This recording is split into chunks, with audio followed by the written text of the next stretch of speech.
condition. There's another way which we can do the conditional checking, which is switch and case. So switch case can be used in a condition where we don't have to do like greater than or less than, something like that. Yeah, the only case that we are looking for is the exact value that we point. So for example, like if the dice value is 6, I need to do this. If dice value is 5, we need to do that. So there's no case where we use switch in a condition where we have a greater than case, like greater than 50, switch greater than 50, then I do something like this. Yeah, it's invalid. In that case, we should use the if else condition. So remember, switch is used for the exact value.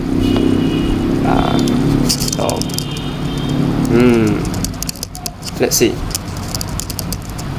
In this case, we are not using a scanner anymore. We are using the random, whereby all these things we can erase. So send random equals to new random, and I'm going to do something like this. Switch. So switch inside the parentheses, we'll put the variable which we want to verify the value. So in this case, it is random dot next integer 6. So we'll get a value between 0 and 5 plus 1. So this is a dice value, I assume. So case is the every value that we are assuming. So if I get a 1 here, so I use case 1.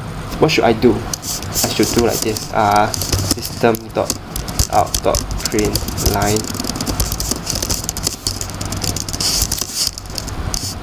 Oh no.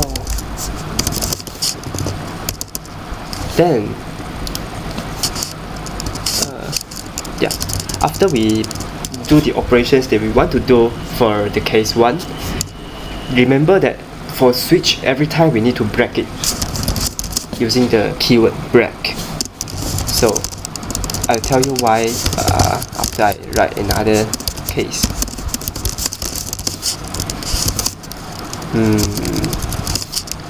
And break.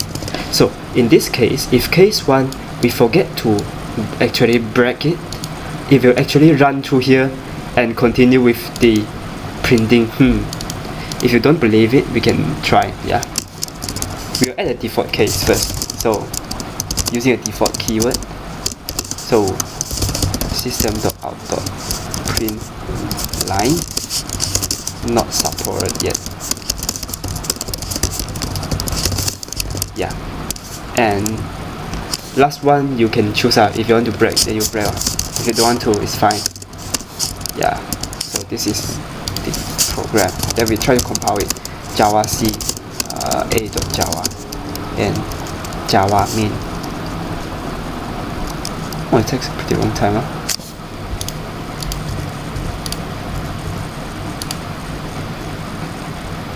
It takes so long time to compile. I thought it's okay. It's working. So I try to run it. It means I got a value. Yeah, this time if it's printing it means that I have got a value 2.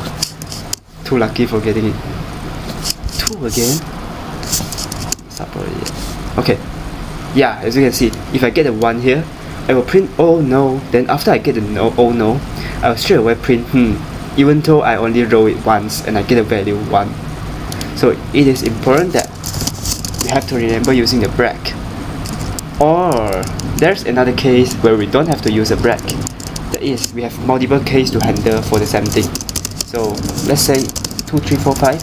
I want to print then by default 6. I'll print not supported yet, or I'll print oh yes. So here, case 1, I will print oh no. 2, 3, 4, 5. I will print and default I will print oh yes. For the value 6, definitely. Compile again. Yeah, let's see. Oh yes, 1 and 6. No, not 1 and 6. In between 2 and 5. I'm not sure the value if I print So as you can see, we have already handled all the cases properly. That is self-explainable through the program. Now let's say if I put a switch 1 here, definitely I'll get an oh no.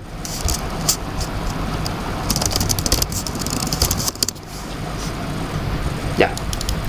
So this is how we are using the switch to make the conditional checking. So as I mentioned, I am actually not allowed to do something like this.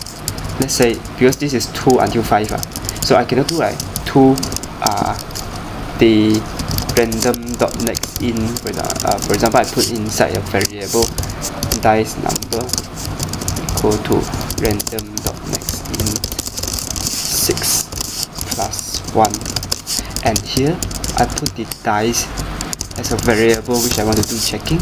Here I cannot actually do something like dice more than or equal to 2 and dice less than or equal to 5.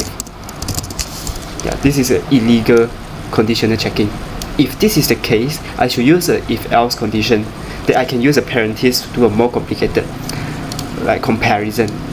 Else, switch can only support like a specific value that we define. Yeah, it's a deterministic value. So this one, if it match, it match. If it doesn't, then we have no way to check if it is within some range or not. Yeah. So this is how we decide whether to use if-else condition and switch.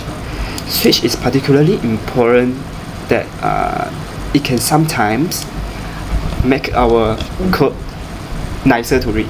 Yeah, even more simple to read compared to if-else condition, which might be lengthy if you want to do something like 1 we want to handle, 2 we want to handle, 3 we want to handle.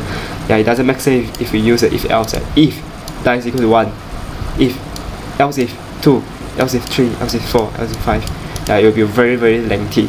In fact, in this case we can use the switch case. Both will work. It depends on your practice to decide which one to use. So that's it for switch case. See ya.